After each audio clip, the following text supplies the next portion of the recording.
விலகு விலகு வேங்கை வெளியே வருது. தீப்பந்தம் எடுத்து தீண்டாமை கொளுத்து, இதுதான் என் கருத்து. அப்ப தீண்டாமை இருக்க கூடாதுன்னு சொல்றாருல. நீங்க எங்க வர்றீங்க? பழக்க வழக்கம்லாம் பஞ்சாயத்தோட இருக்கணும். பாத்ரூம் வரைக்கும் வந்துட்டு பல்லு வரைக்கிட்டு குளிச்சிட்டு சாப்பிட வேலையெல்லாம் வச்சுக்க கூடாது, தெரியுதா? டாய் பெர்ஃபார்மன்ஸ் பண்ண வர்றா. பல்லு பல்லு வருங்கால முதலமைச்சர், வருங்கால பிரதம மந்திரி, வருங்கால சனாதிபதி. மெல்ல மெல்ல வாயா, மெல்ல வாயா, எங்க அங்க ஓடிக்கிட்டு இருக்கியோ? மெல்ல வாடா.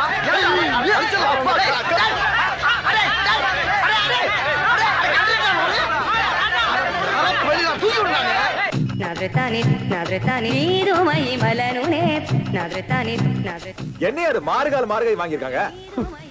ரவி, என்னுடைய பொது வாழ்க்கையிலிருந்து ஓய்வு பெறலாம்னு முடிவு பண்ணிட்டப்பா. ஏன் தாங்க முடியாம